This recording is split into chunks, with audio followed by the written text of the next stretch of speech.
بسم اللہ الرحمن الرحیم الحمدللہ رب العالمین افضل الصلاۃ و اکمل السلام علی سید الانبیاء والمرسلین وعلی آلہ الکرام و اصحابہ العظام اجمعین اما بعد فقد قال اللہ تبارک و تعالی فی کتابہ المحکم اعوذ باللہ من الشیطان الرجیم بسم اللہ الرحمن الرحیم وما ابرئ نفسی ان النفس لامارۃ بالسوء الا ما رحم ربی ان ربی غفور الرحیم وقال الملک ائتونی بہ استخلصہ لنفسی فلما کلمہ قال انک اليوم لدینا مکین امین قال اجعلنی علی خزائن الارض انی حفیظ عظیم۔ اور میں نے اپنے نفس کی برات کا دعویٰ نہیں کیا، بے شک نفس تو حکم دیتا ہے برائی کا، مگر وہی بچتا ہے جس پر میرا رب رحم فرما دے، یقیناً میرا رب غفور الرحیم ہے۔ اور بادشاہ نے حکم دیا کہ لے آؤ اسے میرے پاس، میں چن لوں گا اسے اپنی ذات کے لیے۔ پھر جب اس نے آپ سے گفتگو کی اور مطمئن ہو گیا تو کہا آپ آج سے ہمارے ہاں بڑے محترم اور قابل اعتماد ہیں۔ آپ نے فرمایا مجھے مقرر کر دے زمین کے خزانوں پر، بے شک میں ان کی حفاظت کرنے والا اور معاشی مسائل کا ماہر ہوں۔ صدق اللہ العظیم۔ لفظ لفظ نور اور حرف حرف روشنی سے آراستہ نور قرآن کے ساتھ طاہر بخاری آپ سے مخاطب ہے۔ ناظرین، پیغمبر حسن و ملاحت، رسول بیان و بلاغت، نبی نور و ہدایت کے پاکیزہ دل پر مکی زندگی میں یہ بابرکت آیات اور سورہ جو کہ قرآن پاک کا 12واں سورہ ہے نازل ہو رہا تھا، تو اس وقت مکے کے حالات ویسے ہی تھے جیسے کنعان میں حضرت یوسف علیہ السلام کو حالات درپیش تھے۔ ظلم و ستم وہاں بھی تھا اور ظلم و ستم کی چکی میں مسلمان یہاں بھی پس رہے تھے، لیکن کنعان کے حالات بتا کر نبی اکرم رسول محتشم صلی اللہ علیہ وآلہ وسلم اور آپ کے اصحاب کو یہ امید اور یہ روشن افق اور یہ تابہ مستقبل دکھایا جا رہا ہے کہ جس طرح وہاں تاریکی اور ظلم کی گھٹا چھٹی اور پھر اللہ تعالیٰ نے حضرت یوسف علیہ السلام کو عروج، ارتقاء، بلندی اور پیشوائی عطا کی، اسی طرح اے پیغمبر آخر الزمان صلی اللہ علیہ وآلہ وسلم آپ اور آپ کے اصحاب کے لیے بھی ایک عظیم مستقبل، ایسا جاوداں مستقبل جس کا عروج تا ابد الآباد قائم اور دائم رہے گا، وہ آپ کا منتظر ہے۔ نبی اکرم رسول محتشم صلی اللہ علیہ وآلہ وسلم آپ نے مکی دور میں جب دعوت و تبلیغ کا اہتمام کیا تو اس وقت ایک اعتراض یہ بھی تھا کہ یہ کوئی اجمی آتا ہے اور آپ صلی اللہ علیہ وآلہ وسلم آپ کو کچھ باتیں سکھاتا ہے جو آپ تبلیغ میں لوگوں کو آگے بتاتے ہیں۔ اس سورہ میں اللہ رب العزت نے ان کے اس اعتراض کا قرآناً عربی کہہ کر ازالہ فرمایا۔ حضرت یوسف علیہ السلام آپ جن حالات سے دوچار ہوئے اور پھر جس طرح آپ کنعان سے نکلے اور مختلف مراحل طے کرتے ہوئے آپ مصر میں پہنچے، اور مصر کی وہ سوسائٹی اور وہ بظاہر متمدن معاشرہ، لیکن اس کی تاریک اور بلکہ تاریک تر ہوتی ہوئی روایات، اس میں جس طرح حضرت یوسف علیہ السلام کے کریکٹر اور کردار کو سراہا گیا، وہ پورا معاشرہ سرنگوں ہوا یہ کہتے ہوئے کہ ما ھذا بشرا ان ھذا الا ملک کریم، کہ قسم اللہ کی یہ بشر نہیں، یہ تو کوئی بزرگ فرشتہ ہے۔ مکہ کی سرزمین میں ابو جہل نے بھی ایک مرتبہ اپنے ساتھیوں کے ساتھ نبی اکرم رسول محتشم صلی اللہ علیہ وآلہ وسلم کے سامنے یہی اعتراف کیا تھا، لیکن اس سے قبل پوچھا یہ تھا کہ ہم کس طرح تجھے نبی مان لیں، کیا دلیل ہے تمہارے پاس نبوت کی، کیا دلیل ہے رسالت کی؟ اور یہ کہنا اور یہ پوچھنا تھا کہ نبی خاموش اور وحی الہی کے بغیر کلام نہ کرنے والا پیغمبر ہمہ تنگوش۔ ہوائیں رک رک کے سننے لگیں اور فضائیں جھک جھک کے دیکھنے لگیں، ستارے امٹ کر قریب آ گئے اور ارواح انبیاء بھی سمٹ گئی ہوں گی کہ دیکھیں آج ہمارا پیغمبر اعظم، ہمارا سردار اپنی رسالت اور نبوت کے لیے کس چیز کو گواہی کے طور پر لاتا ہے۔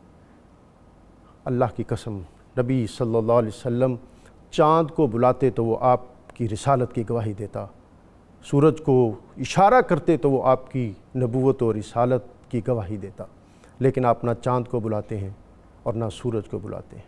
وہ بات کہتے ہیں کہ قیامت تک انسانیت جس سے روشنی اور رہنمائی حاصل کرتی رہے گی۔ آپ فرماتے ہیں فَقَدْ لَبِثْتُ فِيكُمْ أُمَرًا مِّن قَبْلِهِ أَفَلَا تَعْقِلُونَ، کہ میری زندگی کا طویل عرصہ تم میں گزرا ہے، انہی مکہ کی گلیوں میں میں پل کے جوان ہوا ہوں، میری جوانی کہیں بھٹکی تو نہیں، چاند کے چہرے پہ کہیں داغ ہو سکتے ہیں، میرے حسن و شباب اور میرے کردار و کمال پہ کہیں کوئی دھبا ہو تو بتاؤ۔ عرب کے وہ سردار سر جھکا لیتے ہیں اور بے اختیار پکار اٹھتے ہیں کہ ہم نے آپ کی ذات اور آپ کے کردار میں صداقت اور دیانت کے علاوہ کچھ نہیں دیکھا۔ ناظرین، صداقت کا تعلق گفتار سے ہے اور دیانت کا تعلق کردار سے ہے۔ گویا عرب کی وہ سرزمین پکار اٹھی کہ اے نبی آخر الزماں محمد صلی اللہ علیہ وآلہ وسلم، نہ آپ کے کردار میں کوئی شک ہے اور نہ آپ کی گفتار میں۔ حضرت یوسف علیہ السلام آپ کو بالآخر ایک مملکت عطا ہوئی اور اس میں آپ نے اپنے حسن انتظام سے جو سول ایڈمنسٹریشن اور جو مینجمنٹ اور جس طرح حقوق العباد اور انسانی بستیوں کو خوراک کی بہم رسانی کا اہتمام کیا، یہ بھی تاریخ انسانی کا ایک بہت بڑا کام تھا۔ اور پھر آپ نے انسانیت کو یہ بتایا کہ اگر کسی موقع پر حالات اور وسائل اپنے آپ کو مشکل کر لیں تمہارے لیے، تو پھر قلیل المدت اور طویل المدت، لانگ ٹرم اور شارٹ ٹرم پلاننگ کرنے کی ضرورت ہوتی ہے۔ اور راشن بندی کے اعتبار سے بالخصوص وسائل کو گورنمنٹ اس انداز میں مینیج کرے کہ جس سے کسی انفرادی گروہ کو کبھی بھی اشیاء خورد و نوش پر قبضے کی ہمت نہ ہو، اور طلب اور رصد اس کے اندر توازن قائم رکھنا یہ اسٹیٹ اور ریاست کی ذمہ داری ہے۔ سورہ یوسف میں حضرت یوسف علیہ السلام اور پھر 13واں پارہ آج کے اس کے اہم مضامین ہمارے زیر مطالعہ ہیں، اور ان پر گفتگو کے لیے ہمیشہ کی طرح ہمارے ساتھ علامہ مفتی محمد فاروق القادری آپ تشریف فرما ہیں۔ ہمارے دوسرے مہمان ہمیشہ کی طرح علامہ مفتی محمد اقبال چشتی آپ تشریف فرما ہیں، اور اللہ رب العزت کی بارگاہ میں حمد کا نذرانہ پیش کرنے کے لیے آج ہمارے مہمان ہیں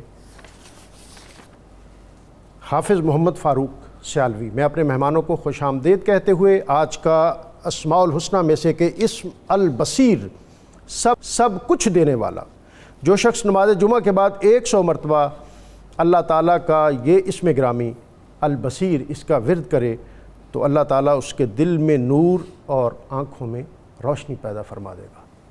مفتی صاحب، 13واں پارہ ہے، یوسف کے مضامین چل رہے ہیں، اور اس کا بطور خاص جو قال اجعلنی علی خزائن الارض، مجھے مقرر کر دیں زمین کے خزانوں پر، میں ان کی حفاظت کرنے والا اور معاشی مسائل کا ماہر ہوں گا۔ آیت 55 اور 56، عہدہ اور عمارت، اس کا مطالبہ از خود کیا گیا، یہ کس وقت جائز ہے، اور پھر اس کے ثمرات امت اور آپ کی قوم کو کس طرح عطا ہوئے؟ بسم اللہ الرحمن الرحیم۔ بہت خوبصورت اور جامع تمہید آپ نے پیش فرمائی، اور یہ سوال بھی موجودہ خصوصاً پاکستانی حالات کے تناظر میں بہت اہم ہے۔ حضرت یوسف علیہ السلام نے بادشاہ مصر سے ڈیمانڈ کی کہ مجھے فائنانس منسٹر بنا دیا جائے۔ واہ، پلاننگ اینڈ ڈیولپمنٹ بھی اسی میں ہو؟ اسی میں ہوگی۔ اس دور میں یہ ایک ہی عہدہ ہوتا تھا جس کے تحت یہ دونوں کام انجام پاتے، اور اگر یہ عہدہ ٹھیک ہو تو پھر بہت سی چیزیں ٹھیک ہو جاتی وہاں یہ تو سمجھ لیجئے کہ تمام عہدوں کی ماں ہے، ہیں۔ اور اس کے حسن انتظام سے سارے عہدوں پر پازیٹیو اثرات مترتب ہوتے ہیں۔ معیشت ریڑھ کی ہڈی ہے۔ ریڑھ کی ہڈی ہے جی۔ تو جناب یوسف علیہ السلام نے اس کی ڈیمانڈ کی، اور بادشاہ مصر نے اس ڈیمانڈ کو قبول کر لیا۔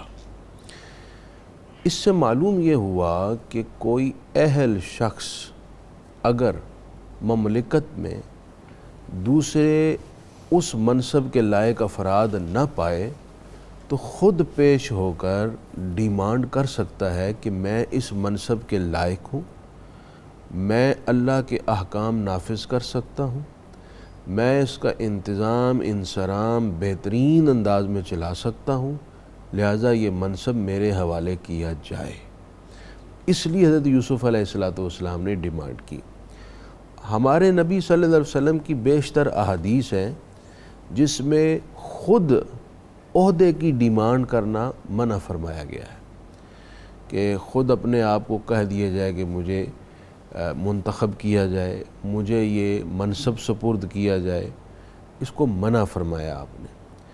اس میں اور یہاں یوسف علیہ السلام ڈیمانڈ کر رہے ہیں، فرق یہ ہے کہ اگر کسی جگہ پر ایک منصب کے بہت سارے افراد میرٹ پر اہل موجود ہیں، ایسی صورت میں عہدے کی ڈیمانڈ مکروہ ہے۔ لیکن وہاں کوئی فرد اہل نہیں ہے تو جو اہل ہے اس کو چاہیے وہ آگے بڑھے، اس عہدے کی ڈیمانڈ کرے تاکہ مخلوق کو نفع رسانی اور یہ بتائے کہ یہ اسائنمنٹ جو ہے میں زیادہ بہتر انداز میں کر سکتا ہوں۔ چنانچہ حضرت یوسف علیہ السلام کو یہ عہدہ سپرد کیا گیا۔ حضرت امام اعظم ابو حنیفہ اس بارے میں بڑے محتاط تھے۔ آپ کو 2 مرتبہ پیشکش ہوئی۔ ایک مرتبہ آپ کو فائنانس منسٹر بنانے کی پیشکش ہوئی یزید بن عمر کی جانب سے، آپ نے انکار کیا، فرمایا کہ میں اس منصب کے لائق نہیں ہوں۔ مطلب آپ کا یہ تھا کہ میں اس کو اس کمال انداز سے نہیں چلا سکوں گا، یا آپ کی احتیاط تھی کہ کل قیامت کے جواب سے بہتر ہے کہ میں عذر پیش کر لوں۔ اس نے آپ کو 20 کوڑوں کی سزا دی۔ امام اعظم نے وہ قبول کر لی، لیکن اس منصب کی جو تقاضے تھے اور اس کے نتیجے میں جو اللہ کی گرفت ہو سکتی تھی اس پر احتیاط کی۔ دوسری مرتبہ پھر آپ کو قاضی القضات چیف جسٹس کے عہدے کے لیے عرض کی گئی، تو آپ نے فرمایا کہ میں اس کی صلاحیت نہیں رکھتا۔ تو بادشاہ نے کہا کہ آپ جھوٹ بول رہے ہیں۔ امام اعظم بہت ذہین انسان تھے، آپ نے فرمایا پھر تو فیصلہ ہو گیا کہ جو جھوٹا ہو وہ تو منصب کے لائق نہیں ہوتا۔ تو اس طرح آپ نے پھر دوبارہ اس عہدے کو قبول نہیں کیا۔ مفتی صاحب، قرآن پاک کی آیت 62 سورہ یوسف، بوقت ضرورت رشتہ داروں اور احباب کی مدد کرنا، اجعلوا بداعتہم فی رحالہم، آپ نے فرمایا اپنے غلاموں کو کہ چپکے سے رکھ دو ان کا سامان جس کے عوض انہوں نے غلہ خریدا۔ بسم اللہ الرحمن الرحیم۔ ڈاکٹر صاحب، جناب یوسف علیہ السلام کو اللہ نے نبوت کے ساتھ، ہر نبی حسین ہوتا ہے اور ان کے حسن کا چرچا ہے، اور سورہ یوسف میں ہر ایک بات میں حسن ہی حسن نظر آ رہا ہے۔ اور میں تھوڑا سا یہ گلہ بھی ہے کہ ہم سورہ یوسف کو محض ایک قصے کے طور پر بھی پڑھتے ہیں، لیکن اس کے اندر ایڈمنسٹریشن کے، مینجمنٹ کے اور دعوت و تبلیغ کے جتنے پہلو ہیں وہ سبحان اللہ۔ مجھے یہاں پر نبی پاک علیہ السلام کا ایک ارشاد گرامی یاد آ رہا ہے۔ نبی پاک علیہ السلام نے فرمایا کہ جب تمہیں کوئی ضرورت پڑے نا تو حسین لوگوں سے سوال کیا کرو۔ واہ واہ واہ واہ، کیا اب یہ جناب یوسف علیہ السلام کے پاس ان کے بھائی آئے اور ان کے بھائیوں کی پہلے زیادتی بھی تھی، تو جناب یوسف نے اس زیادتی کو نہیں دیکھا۔ اللہ نے ظاہر اور باطن کا جو حسن عطا کیا تھا، اور حضرت یوسف علیہ السلام نے ان کو بھی غلہ عطا فرمایا۔ اور مفتی صاحب، وہ ایڈمنسٹریشن کی بات، یہاں میں انتظامی تھوڑا سا آدمی ہوں، آپ کے پاس لسٹ آ جاتی تھی کہ صبح کس کس نے کس علاقے سے آنا ہے، جی بالکل، اور ان کے پاس فہرست آ گئی کہ کنان سے یہ لوگ میرے بھائی آئے ہوئے ہیں، اور آپ نے ان کو امبیرس ہونے سے بچانے کے لیے آپ چہرے پہ نقاب تو رکھتے تھے، اور اس موقع پر اس کا اہتمام اور زیادہ کیا۔ تو حضرت یوسف علیہ السلام نے اپنے اس حسن کا مظاہرہ کیا۔ اچھا، مجھے یہاں پر ایک اور بات بھی ہے کہ نبی پاک علیہ السلام نے فرمایا سوال ان سے کرو کہ جن کو اللہ نے حسن کی دولت سے مالا مال کیا ہے۔ اس میں ایک اشارہ یہ بھی ہے اپنی امت کے لیے، تمہیں کیا دھکے کھانے کی ضرورت ہے، حسینوں کا سردار تمہیں نبی مل گیا ہے، میں بانٹنے کے لیے ہوں، مانگنا ہو تو میرے دروازے سے مانگ لیا کرو۔ حضرت یوسف علیہ السلام نے ان کو غلہ دیا، ان سے قیمت لے لی، لیکن اب حکمت کے تحت کہ وہ شرمندہ بھی نہ ہوں اور انہیں قبول کرتے ہوئے ٹینشن بھی نہ ہو، تو اپنے غلاموں کو حکم دیا چپکے سے بوریوں میں رکھ دو، یہ جب گھر جا کر دیکھیں تو ان کو احساس ہو وہ مجھے رقم واپس کر دی گئی ہے، اور اس طرح سے پھر میرے دوسرے بھائی کو لے کر واپس آنے میں بھی ان کی میرے آنے میں کوئی دقت نہ ہو۔ وہ چنانچہ حضرت یوسف علیہ السلام نے رکھ دیا۔ یہاں سے ہمیں یہ بھی واضح ہو رہا ہے کہ جناب یوسف علیہ السلام نے اس بات کو سمجھایا کہ کسی کو دو تو اس کی عزت نفس کا بھی خیال کرو۔ سبحان اللہ۔ اب سب کے سامنے انہیں پیسے واپس کرتے تو عزت نفس نہ رہتی، عزت نفس کا بھی خیال کیا۔ اور حضرت یوسف علیہ السلام کی اس بات کے ساتھ مجھے حضرت سیدنا امام زین العابدین عالی مقام علیہ السلام کی وہ خوبصورت بات یاد آ رہی ہے کہ آپ کا جب وصال ہوا اور آپ کے وصال کے وقت آپ کے جسم مبارک پر، پیٹھ مبارک پر نشان تھے۔ آپ کے یہ نشان کس بات کے تھے؟ رات کو تاریکی میں آپ غلہ خود اٹھاتے، سامان خورد و نوش اٹھاتے اور لوگوں کے گھر میں جا کر رکھ کے آتے، اور گھر والوں کو پتہ نہیں ہوتا تھا کہ ہمیں کون دے گیا ہے۔ اور اس میں حکمت یہ تھی کہ حضرت امام زین العابدین پاک فرماتے ہیں سوال کرنا یہ انسان کو جس کے سامنے سوال کرتا ہے اس کے سامنے حقیر شو کر دیتا ہے، اگرچہ راستہ پوچھنے کا سوال ہی ہو۔ تو امام زین العابدین نے کہا کہ میں تمہاری عزت نفس کا اتنا خیال رکھوں گا، لنگر پہ پلتے بھی رہو گے اور تمہیں پتہ بھی نہیں چلے گا کہ تمہارے ہاں پہنچانے والا کون ہے۔ یہ ان کے ساتھ حسن سلوک کرنا اور عزت نفس کا خیال کرنا۔ اور یہاں چونکہ قریبی رشتہ داروں کی آپ نے بات کی ہے تو قرآن مجید میں ہم پڑھتے ہیں جہاں بھی اللہ پاک نے خرچ کرنے کا حکم دیا ہے تو پہلے خرچ والدین کے ساتھ قریبی رشتہ داروں کا حق ہے، باقی بعد میں قریبی رشتہ دار پہلے۔ اچھا ہمارے ہاں ایک یہ بڑا چکر ہے، چونکہ قریبی رشتہ داروں کو جب ہم دیتے ہیں نا ڈاکٹر صاحب، میں نے یہ تجربہ کیا ہے کہ وہ زیادہ کچھ شکر گزار نہیں بنتے۔ لوگوں کی خواہش یہ ہوتی ہے کہ ان رشتہ داروں کو نہ دو، انہوں نے پوچھنا تک نہیں ہے، ان کو دو جو کہ ہمیں سلوٹ کرتے رہیں۔ اور اسی لیے صلہ رحمی میں خرچ کرنے کا ثواب نبی پاک نے زیادہ بتایا ہے، کیونکہ یہاں شکریہ کا بہت کم چانس ہوتا ہے۔ وہ کہتے ہیں یار دیا کیا ہے اس کو، اللہ نے اتنا دیا ہوا تھا۔ تو میرے نبی نے فرمایا قریبی رشتہ دار کو دو گے تو دو ثواب ہوں گے، ایک صدقے کا، دوسرا صلہ رحمی کا۔ اور نبی پاک علیہ السلام نے فرمایا قسم ہے مجھے اس ذات کی جس نے مجھے حق کے ساتھ بھیجا ہے، اگر کوئی آدمی ادھر ادھر خرچ کرتا رہے اور اس کے رشتہ داروں کو ضرورت ہو ان کو نہ دے تو اللہ اس کے صدقے کو قبول نہیں فرمائے گا۔ پھر فرمایا قسم ہے مجھے اس ذات کی جس کے قبضہ قدرت میں مجھ محمد عربی کی جان ہے، میں اللہ کا نبی تمہیں بتانا چاہتا ہوں کہ جو لوگ رشتہ داروں کو نہ دے اوروں کو دیتا رہے، قیامت کے دن اللہ ان کی طرف نظر رحمت بھی نہیں فرمائے گا۔ سبحان اللہ۔ اس لیے ہمیں قرآن مجید کی تعلیمات یہ بتاتی ہیں کہ پہلے اپنے رشتہ داروں کو دیکھنا چاہیے۔ اور قرآن پاک کی آیت تو خطبے میں پڑھی جاتی ہے اور تقریباً ہر کسی کو یاد ہے، ان اللہ یامرکم، اللہ تمہیں حکم دیتا ہے کہ تم احسان کے ساتھ، عدل کے ساتھ سلوک کرو اور اپنے قریبی رشتہ داروں کو دو۔ قریبی رشتہ داروں کا نبی اکرم صلی اللہ علیہ وسلم کی سینے پر اترنے والی کتاب میں اور آقا کے فرامین میں بار بار حکم دیا گیا ہے۔ حضرت یوسف علیہ السلام نے اپنے عمل سے ایک اور بات بھی بتائی۔ بعض دفعہ ہوتا ہے یار میرا تو اس سے تعلق ہی ٹھیک نہیں ہے، میرا رشتہ داروں سے تعلق ٹھیک نہیں، اور بھائی تم نے خدا کی رضا کے لیے دینا ہے یا اپنے تعلق کی وجہ سے دینا ہے؟ مزہ تو یہ ہے کہ آپ کی طبیعت میں ان کے حوالے سے اگر کوئی دکھ بھی ہو تو اس پر صبر اور حوصلہ کر کے پھر بھی اللہ کے حکم کے آگے اپنا سر جھکاتے ہوئے اس کو اگر ساتھ شامل کر لیں لا تدخلوا من باب واحد، جی، کہ اس میں جو چلتے ہوئے ہدایت کی حضرت یعقوب علیہ السلام نے اور وہ داخل ہو رہے ہیں مصر کی حضرت سیدنا یعقوب علیہ السلام نے ان کو چلتے ہوئے ہدایت کی کہ جب آپ مصر میں جائیں تو علیحدہ علیحدہ دروازوں سے جانا، اکٹھے ہو کے نہ جانا۔ ظاہر ہے حضرت یعقوب کی اولاد تھی تو نبی کی اولاد میں حسن تھا، سارے سونے جڑے تھے۔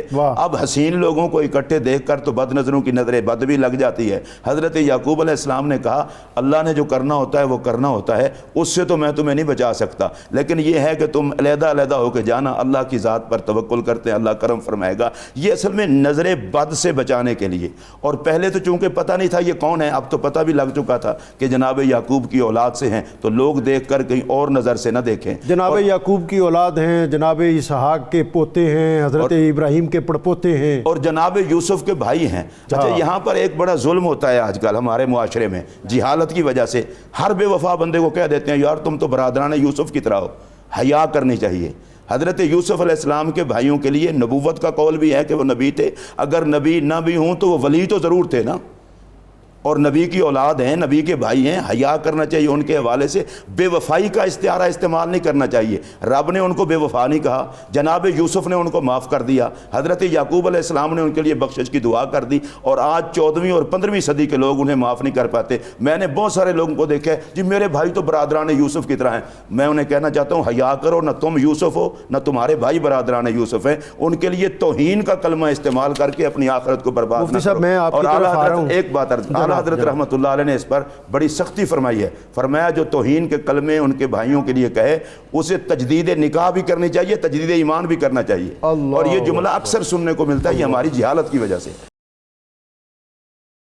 مفتی صاحب موضوع کی طرف آتے ہیں, اور کافی ساری چیزیں آپ کے پاس اکٹھی ہو گئی ہیں, میں چاہتا ہوں کہ ان کو سمیٹیں اور تاکہ ہم بات کو ایک آگے بات بڑھائیں. نظر بد کے حوالے سے یہ ہے کہ آپ صلی اللہ علیہ وآلہ وسلم نے خود صحابہ کرام کو سکھایا کہ میں تمہیں وہ کلمات بتاتا ہوں جو تمہیں نظر بد اور شیاطین جنات کے شر سے بچانے میں مدد کریں گے. اور پھر آپ نے انہیں فرمایا کہ سورہ فلق اور سورہ ناس کو پڑھ کر اپنے اوپر دم کیا کرو. اور جو بعض روایتوں میں ہے کہ یہ اور یہ میں سمجھتا ہوں کہ یہ ایک آسان کام ہے, آسان کام ہے کہ یہ ہر آدمی کو ہر گھر میں اس کو حرز جاں بنانا, معمول بنانا, یہ آسان ہے. اسوہ رسول کو دیکھیں جو معصور کلمات ہیں جن کے پڑھنے کی تلقین ہے صبح و شام, ان میں سورہ فلق سورہ ناس صبح اور شام پڑھنے میں بھی ہے. اسی طرح ہر نماز کے بعد سورہ فلق اور سورہ ناس پڑھنا بھی آپ صلی اللہ علیہ وسلم کے معمولات میں سے تھا. ہم یہ بھی ایک سمجھتے ہیں, ہمیں ایک شائبہ ہوتا ہے کہ شاید جی ہمیں تو اس کی کسی نے اجازت نہیں ہے, یہ تو حکم ہے. پھر یہ تو حضور علیہ السلام نے امت کو دے دیا تو آپ کی طرف سے اجازت آ گئی, تو کسی اور کی اجازت کی ضرورت ہی نہیں سبحان رہی. اللہ. دوسری بات آپ نے کفالت اور ضمانت کی ہے, اس کا مطلب یہ ہے اس آیت کا نزول تو اس طرح ہے کہ اس آیت میں جو اکثر بیان ہے وہ یہ ہے کہ حضرت یوسف علیہ السلام کا پیمانہ گم ہو گیا, تو منادی نے آ کر ندا کی کہ قافلے والوں ٹھہرو, اگر کسی کے پاس وہ پیمانہ ہے, وہ برتن ہے, یا کسی کو اس کے متعلق علم ہے تو بتا دے, اس کو ایک اونٹ اور اس کے بھرا ہوا سامان بطور انعام دیا جائے گا, اور میں وہ دلانے کا ضامن ہوں. ضامن. اس سے قرآن نے ایک تصور دیا ہے کہ کسی مسلمان کی حاجت کے وقت اس کی ضمانت پیش کرنا یہ ایک جائز عمل ہے. خود آپ صلی اللہ علیہ وسلم ایک جنازہ پڑھانے کے لیے گئے, ترمذی کتاب الجنائز میں یہ حدیث ہے, تو عرض کیا کہ یا رسول اللہ ان پر قرض ہے. تو حضور علیہ السلام نے ان کا جنازہ پڑھانے سے انکار فرمایا کہ میں اس کا جنازہ نہیں پڑھا سکتا, اس پر قرض ہے. تو حضرت ابو قتادہ کھڑے ہوئے, عرض کی یا رسول اللہ اس کے قرض کی ادائیگی کا میں ضامن ہوں. سبحان اللہ. حضور نے فرمایا اگر آپ ضمانت لیتے ہیں تو پھر میں اس کی نماز جنازہ پڑھا دیتا ہوں. تو آپ صلی اللہ علیہ وسلم نے پھر ان کی نماز جنازہ ادا فرمائی. تو یہ عام طور پر ہوتا ہے, کسی نے کسی سے کوئی پیسے وصول کرنے ہیں تو وہ دینے میں تاخیر ہو گئی, مہلت مانگنا چاہتا ہے, تو وہ کہتا ہے کوئی ضمانتی لے کر آؤ. تو ہماری سوسائٹی میں عام طور پر ضمانت کا ایک تصور موجود ہے, ضمانت دینا جائز ہے, اور کوئی باوقار سفید پوش آدمی ہے اس کی ضمانت دینے میں اجر اور ثواب بھی ہے تاکہ اس کو مہلت ملے اور اس کی تکلیف دور. اور عہد رسالت مآب صلی اللہ علیہ وسلم میں ہم ضمانت, ضمان اور امان کا کہ جی میں یہ میری امان میں ہے, اور جب وہ امان میں آ جاتا تو پھر کوئی اس کی طرف نظر بد یا کوئی اور برے انداز میں ہاتھ اٹھا نہیں سکتے. مفتی صاحب لا تثریب علیکم اليوم, مصر کے حالات اور مکہ کے حالات, ادھر بھی ایک فاتح اور اس کے بھائی ان کے سامنے ہیں, اور صحن مکہ ہے, کعبہ ہے, اور اس میں بھی نبی اکرم رسول محتشم صلی اللہ علیہ وسلم آپ کے احباب اور وہاں کے جو رشتہ دار ہیں وہ سامنے ہیں. حضرت سیدنا یوسف علیہ نبینا علیہ الصلاۃ والسلام کی بارگاہ میں جب ان کے برادران کو احساس ہو گیا کہ ہم سے غلطی در غلطی ہوئی ہے جناب یوسف علیہ السلام کے معاملے میں, کنویں سے لے کر پھر ان کے بھائی کے حوالے سے ان کے سامنے بات کرنے کی وہ سارے حقائق جناب یوسف علیہ السلام کے سامنے کھل گئے ہیں, تو انہوں نے کہا کہ جناب یوسف ہم اپنی غلطیوں پر ندامت کا اظہار کرتے ہیں. جناب یوسف علیہ السلام نے کوئی دیر نہیں لگائی, فوراً فرمایا لا تثریب علیکم اليوم, کوئی ملامت نہیں, یہ باتوں کا تذکرہ تم کر رہے ہو۔ اچھا، اس سے پہلے مفتی صاحب جو قرآن کے پیرایا ہے نا وہ بڑا خوبصورت ہے، کیونکہ وہ تم سے ایک خطا سرزد ہوئی تھی انجانے میں جی کہ اس سے قبل کہ ان پر کوئی پشیمانی کا یا مایوسی کا یا کوئی اور اندیشہ ان پہ غالب آتا، آپ نے وہ جو سبحان اللہ، یہ حسینوں کے انداز ہی کیا سارے بات ہے، حسین ہوتے ہیں۔ کیا یہ بات، فوراً فرما دینا کہ لا تثریب علیکم اليوم، نہ کوئی بات کرنا، نہ کچھ تم نے یہ کیا تم نے وہ کیا، فرمایا کوئی ملامت نہیں۔ اور اس میں یہ بھی بتا دیا یہ ذکر ہو گیا آئندہ عرصے سے ذکر بھی نہیں ہونے لگا، کیا کہنے، اور ساتھ ہی فرمایا کہ اللہ تعالیٰ تمہیں بخشے اور وہ بڑا مہربان ہے۔ یوسف علیہ السلام نے صرف یہ نہیں کہا کہ ملامت کوئی نہیں، بلکہ اللہ کی بارگاہ میں بھی درخواست کی، یا اللہ میرے بھائی ہیں ان پر کرم کر رحم کر۔ ہم دیکھتے ہیں فتح مکہ کے موقع پر رسول اللہ علیہ السلام تشریف لائے تو یہ جو مکہ کے لوگ تھے انہوں نے بھی آقا کریم کے ساتھ جو سلوک کیا تھا وہ کوئی حضرت یوسف علیہ السلام کے ساتھ جو سلوک کیا گیا اس سے کم تو نہیں تھا۔ جناب نبی پاک علیہ السلام کے ساتھ جو ظلم و زیادتی وہ کر سکتے تھے کیا۔ آج میرے آقا صلی اللہ علیہ وسلم فاتح بن کر تشریف لائے تو پہلا تو میرے آقا کا انداز یہ تھا کہ نبی پاک علیہ السلام نے فرمایا جو اپنے گھروں میں سے اندر دروازے بند کر لے گا محمد عربی کی طرف سے ان کو امان ہے۔ اور سب سے زیادہ ابو سفیان کا مسئلہ تھا، ذرا سردار قسم کا بندہ تھا، تو نبی پاک علیہ السلام نے فرمایا جو ابو سفیان کی حویلی میں چلا جائے گا اس کو بھی امان ہے۔ اور میرے آقا جب بیت اللہ شریف میں حاضر ہوئے اور بیت اللہ شریف کے دروازے پر ہاتھ رکھ کے جو میرے پاک نبی نے ڈاکٹر صاحب دعا کی، کمال کی دعا ہے، عرض کی یا اللہ تمام تعریفیں اس اللہ کے لیے ہیں جس نے اپنا وعدہ سچا کر دکھایا، فتح مکہ کا وعدہ سچا ہو گیا۔ اور آگے فرمایا وَنَصَرَ عَبْدَهُ، اور اپنے بندے کی مدد کی۔ میرے آقا نے فاتح ہو کر اس ٹائم عبدیت کا اظہار کر کے اللہ کی شان ربوبیت بیان کی اور اپنی عاجزی کا اظہار کیا، اور ساتھ فرمایا وَحَزَمَ الْأَحْزَابَ وَحْدَهُ، اور تمام لشکروں کو رب نے شکست دی ہے۔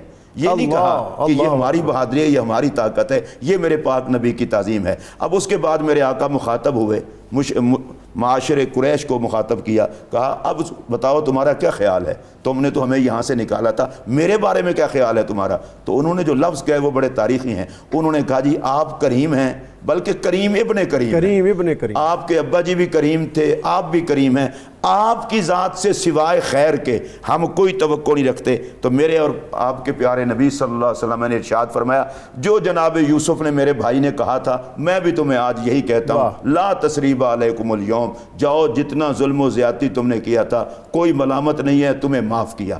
اچھا، نبی پاک صلی اللہ علیہ وسلم کی یہ معاف کرنے کی صفت یہ بہت عظیم ہے۔ رسول اللہ علیہ السلام نے نجرانی چادر ایک اوڑھی ہوئی ہے اور ایک دیہاتی آیا، اس نے اسے کھینچا، اور کھینچا تو نبی پاک علیہ السلام کا جسم مبارک جو ریشم سے زیادہ نرم تھا اس پر نشان پڑ گیا۔ اس نے کہا اللہ نے جو آپ کو مال دیا ہے مجھے بھی دیں۔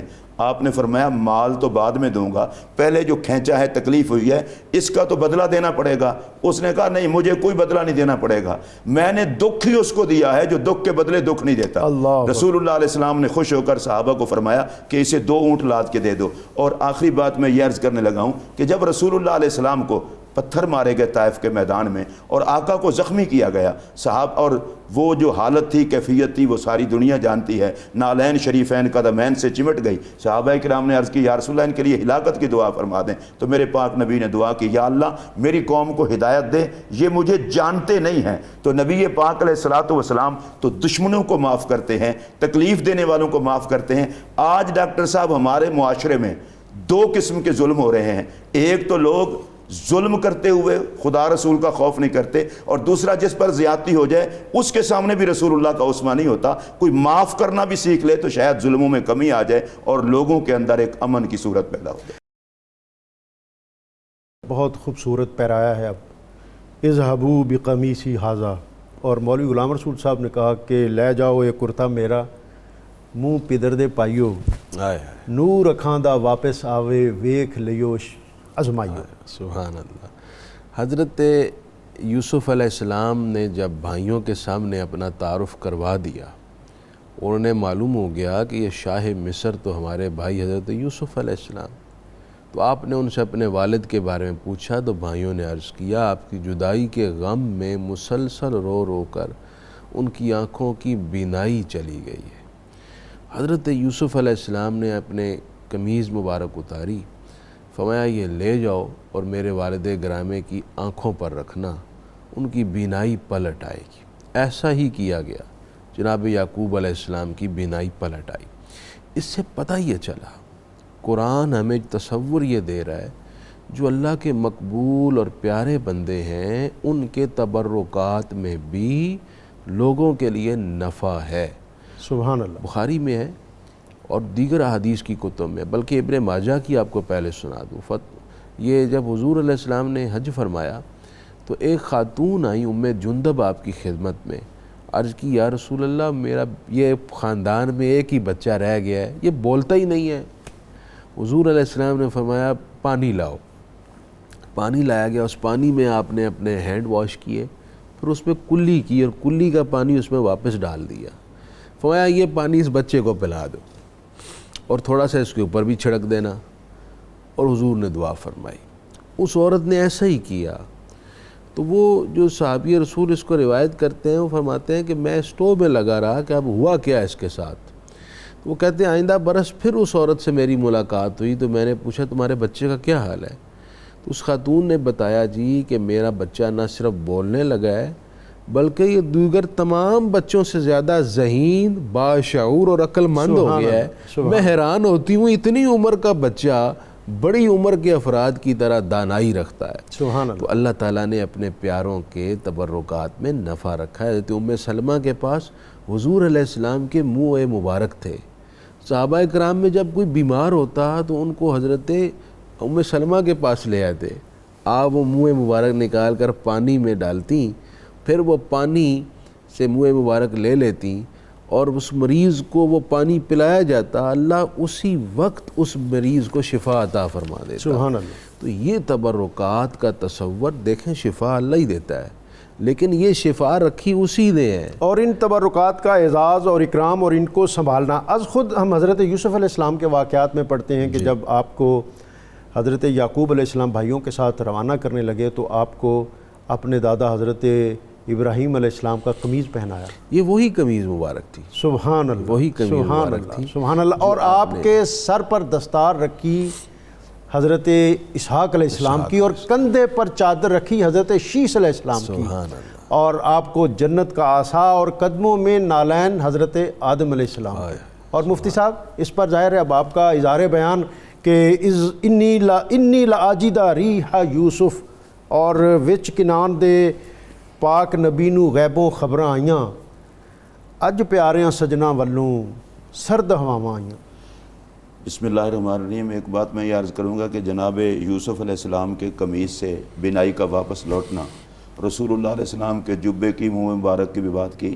اللہ نے ہمارے نبی کی شان کو اتنا بلند فرمایا ہے کہ نبی پاک علیہ السلام صحابہ کے ساتھ ایک غزوے سے واپس آ رہے ہیں تو جب لشکر چلتا ہے تو گرد و غبار اڑتی ہے، صحابہ کرام اپنے منہ کے آگے رومال اور کپڑا دینے لگے کہ گرد و غبار ادھر نہ جائے، تو نبی پاک نے فرمایا والذی نفس محمد بیدہ ان فی غبارہا شفاء من کل داء۔ مجھے قسم ہے اس ذات کی جس کے قبضہ قدرت میں مجھ محمد کریم کی جان ہے، مدینہ طیبہ کے غبار مقدس میں ہر بیماری کی شفا ہے۔ تو نبی پاک علیہ السلام تو جوڑوں کو خاک پاک چوم لے تو وہ باعث شفا ہے۔ ہم اچھا اس چکر میں پڑ جاتے ہیں جی، پھر مشکل کشائی آ گئی، مشکل کشائی آ گئی۔ بھئی اللہ کے بندوں، اگر مشکل کشا کسی کے تبرکات کو مشکل کشا بنا دے تو آپ کو اس میں ٹینشن کیا ہے؟ شفا اللہ نے رکھی ہے، برکتیں اللہ نے رکھی ہے۔ اچھا انی لاجد ریح یوسف، میں یہاں پر یہ بات عرض کروں گا، یہ نبوت کی خوشبو بھی قسمت والوں کو نصیب ہوتی ہے، ہر کسی کو نصیب نہیں ہوتی۔ جناب یوسف علیہ السلام کی خوشبو جناب یعقوب علیہ السلام محسوس کر رہے ہیں۔ میرے آقا صلی اللہ علیہ وسلم بھی جہاں سے گزر جاتے تھے خوشبو پھیل جاتی تھی، اور آتی صرف صحابہ کرام اور مومنوں کو تھی، بے ایمانوں کو نہیں آتی تھی۔ یہ جو انبیاء کرام کے تبرکات کی قدر ہے یہ بھی اصحاب حیا کو نصیب ہوتی ہے، اور نبوت کی خوشبو بھی حیا والوں کو نصیب ہوتی ہے۔ اور مفتی صاحب یہ 8 دن کی مسافت تھی کہتے ہیں، اور سینکڑوں میل کا فاصلہ تھا۔ اور اچھا ہمارے ہاں ایک مصیبت یہ ہے کہ ہم اپنی صورتحال کو دیکھ کر نبیوں کو بھی ایسے قیاس کرتے ہیں۔ 8 دن کے فاصلے سے جناب یعقوب علیہ السلام خوشبو سونگے تو یہ نبوت کی طاقت ہے، صرف ان کا جسم نہ دیکھا جائے۔ حضرت نبی پاک صلی اللہ علیہ وسلم کی ذات گرامی سے کہ جسم سے جو خوشبو پیدا ہوتی تھی صحابہ کرام کو محسوس ہوتی تھی، کافروں کو نہیں ہوتی تھی۔ اب کافر تو یہی پڑھتے تھے خوشبو ہوتی تو ہمیں نہ آتی، اور صحابہ کہتے تھے نہ ہوتی تو ہمیں کیوں آتی۔ اس لیے نبی کو اپنے اوپر قیاس نہیں کرنا چاہیے، بہت غلط فہمی میں ہیں جو لوگ اس طرح کی کرتے ہیں۔ قرآن مجید میں اللہ کے نبی کا یہ واقعہ موجود ہے کہ چیونٹی نے بات کی اور اللہ کے نبی نے سن لی۔ اب چونٹی کی بات کو اللہ کا نبی سن لے تو لوگوں کو یہ سمجھایا نہیں جا رہا کہ ان کی قوا جو اللہ نے انہیں عطا کی ہیں، شان نبوت والی ہیں، انہیں اپنے اوپر قیاس نہ کیا جائے۔ مفتی صاحب، آج کا آخری اور اختتامی جو پوائنٹ ہے وہ رفع ابویہ الی العرش، حضرت یوسف علیہ السلام نے جو والدین کا اکرام یہ کیا۔ بہت اہم چیز ہے جی۔ اللہ کے نبی حضرت یوسف علیہ السلام اپنے والد صاحب کے آنے پر ان کے استقبال کے لیے پہلا آرڈر یہ جاری کرتے ہیں کہ ساری اسٹیٹ کو دلہن کی طرح سجا دو، کیا کہنے، میرے والد آ رہے ہیں۔ سبحان اللہ۔ پھر آپ ننگے پاؤں واہ مصر کے دروازے کے باہر کھڑے ہو گئے سبحان اللہ۔ اپنے والد گرامی کے استقبال کے لیے۔ پھر جب والد گرامی آئے تو وہ سواری سے نیچے اترنے لگے تو یوسف علیہ السلام نے اپنے ہاتھ آگے رکھ اللہ دیے، اکبر۔ انہوں نے ان کے ہاتھ پر اپنے پاؤں رکھے، پھر زمین پر تشریف لائے۔ پھر جب وہ محل میں داخل ہوئے تو حضرت یوسف علیہ السلام نے اپنے والدین کو جو شاہی تخت تھا اس پر بٹھایا، اور خود بعض روایتوں میں آتا ہے کہ ساتھ بیٹھے، بعض روایتوں میں آتا ہے کہ ان کے سامنے بیٹھ گئے اور انہیں اپنے تخت پر تشریف رکھوایا۔ پھر آپ کے سارے بھائیوں نے آپ کو سجدہ کیا اور آپ نے عرض کی، میرے والد گرامی، یہ اس خواب کی تعبیر ہے جو میں نے بچپن میں دیکھا تھا۔ یہ سجدہ تعظیمی تھا۔ ہماری امت میں سجدہ تعظیمی بھی جائز نہیں ہے، سجدہ تعظیمی سے روکا گیا ہے۔ اس سارے تناظر سے ایک بات پتہ چلی کہ اللہ تعالیٰ نے ماں باپ کی عزت اور وقار کا خیال رکھنے اور ان کی رسپیکٹ کرنے کا جو عمل حضرت یوسف علیہ السلام کے ذریعے دکھایا ہے، اس کو فالو کریں، اپنے والدین کو عزت دیں، ان کے وقار کا خیال رکھیں، ان کو وقت دیں، ان کی دل جوئی کریں اور ان کو ایسی عزت دیں کہ انہیں فخر ہو کہ یہ ہماری اولاد ہے۔ بہت شکریہ مفتی صاحب آپ کا آج کے وظیفے کے لیے۔ اگر کسی جگہ پر طاعون، ہیضہ یا کوئی وبائی مرض پھیل جائے تو سورہ انعام کی آیت 16 اور 17 لکھ کر گھروں کے اندر کسی اونچے جگہ پر لگائیں، انشاءاللہ بہت جلد وبائی امراض کا خاتمہ ہو جائے گا۔ حمد کے لیے درخواست حافظ محمد فاروق سیالوی۔ وہی رب ہے جس نے تجھ کو ہمتن کرم بنایا، وہی رب ہے جس نے تجھ کو ہمتن کرم بنایا، ہمیں بھیک مانگنے کو، ہمیں بھیک مانگنے کو تیرا آستاں بتایا، تجھے حمد ہے خدایا، تجھے حمد ہے خدایا،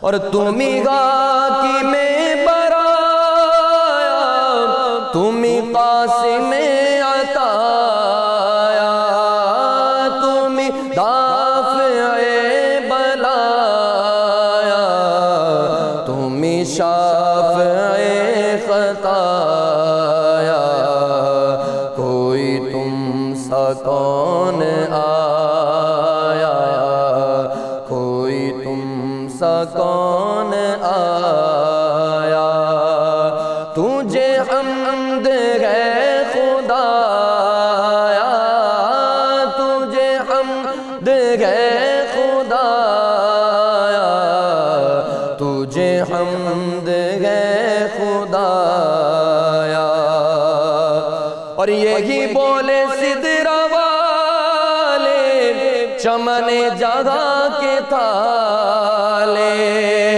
سبھی میں نے چھان ڈالے، تیرے پائے کا نہ پایا، تجھے یک نے یک بنایا، تجھے یک نے یک بنایا، تجھے حمد ہے خدایا، تجھے حمد ہے خدایا، تجھے حمد ہے خدایا۔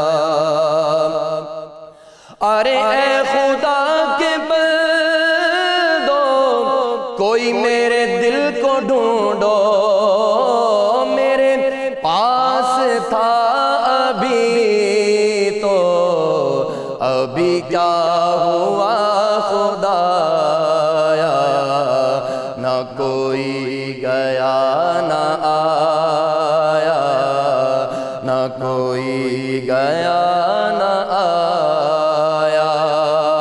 ہمیں اے رضا تیرے دل کا پتہ چلا بمشکل، در روضہ کے مقابل، ہاں در روضہ کے مقابل ہمیں وہ نظر تو آیا، یہ نہ پوچھ کیسا پایا، یہ نہ پوچھ کیسا پایا۔ تجھے حمد ہے خدایا، تجھے حمد ہے خدایا، تجھے حمد